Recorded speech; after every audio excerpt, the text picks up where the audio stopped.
Good morning, and it is definitely a gorgeous morning today. It is getting hot, it's quite muggy, but today we are going to go harvest a bunch of wild Saskatoon berries.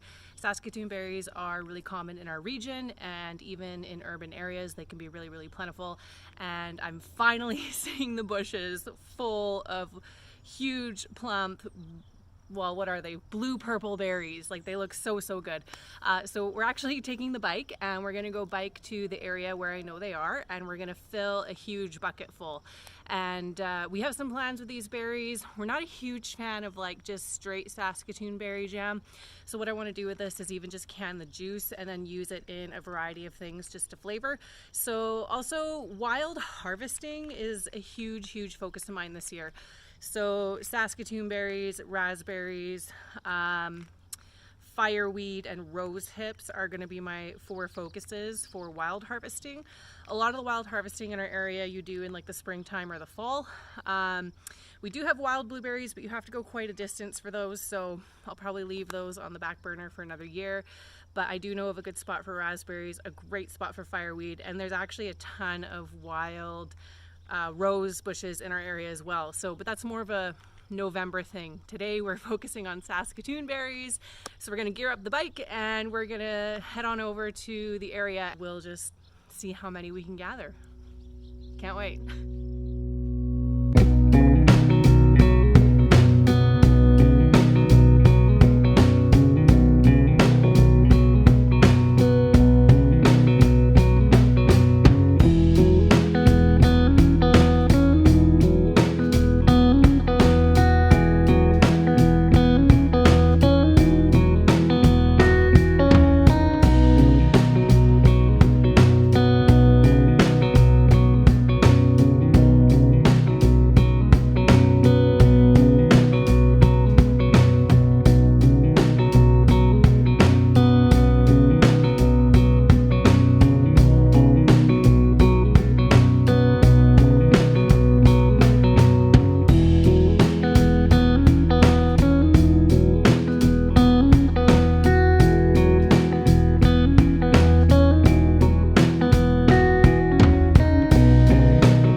Farther than I think when I do these things, but the bushes I'm after are just ahead.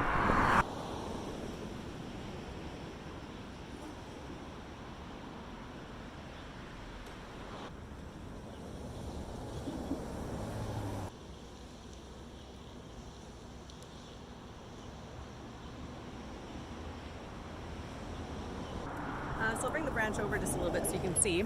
So these here are the Saskatoon berries. You can see just a variety of color there. There's some that are more red. There's some that are more kind of purple, if you can see here. So that's more the color of what we're looking for, that kind of deep blue purple. These berries are huge. This is a very mature tree.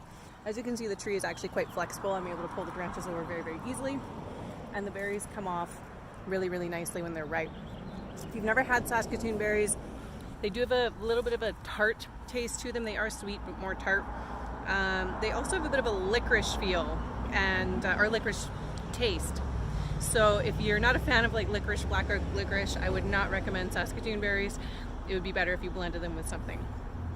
Characteristics of a Saskatoon berry bush, if you want to be able to recognize them in your area. They are a bush, but they have more like tree trunks coming out from the ground. So they're very clustered near the bottom, and then they kind of go up like a fountain and then weep down almost like a willow tree. Don't look for a willow tree, but that's the impression I get, is like that willowy type weepy effect. So they do grow in clusters near the bottom of the base, which is what classifies them more as a bush, and then they kind of grow up and over.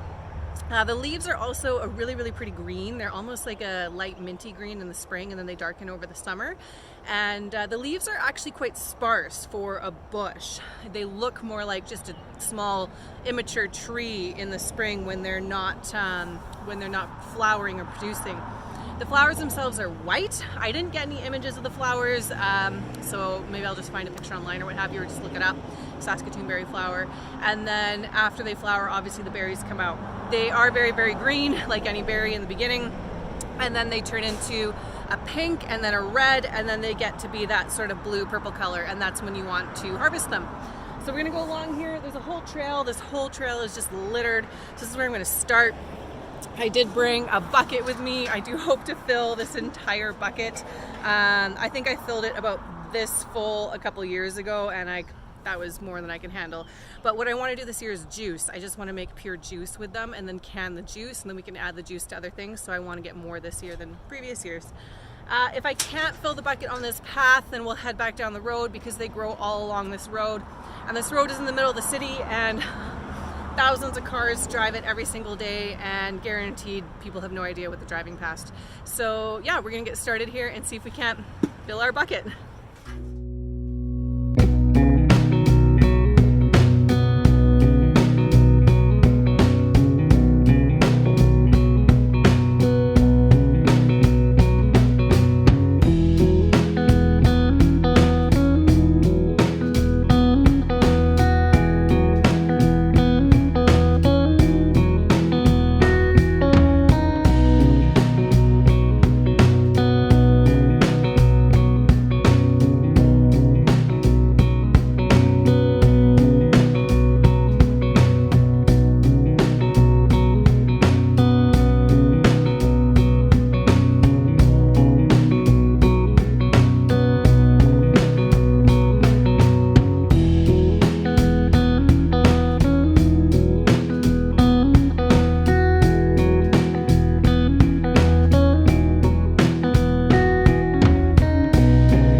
Pretty well full bucket, but it's getting hot and I'm getting tired, and I'm getting not frustrated, but you know, berries aren't coming off the tree as easy as I want them to now, and they're all slipping out of my hands, and so you know that you're just getting tired and it's ready to go. So we're gonna wrap up. I'm super happy with what I've got, and we'll maybe take ourselves for a little treat and reward for our hard work.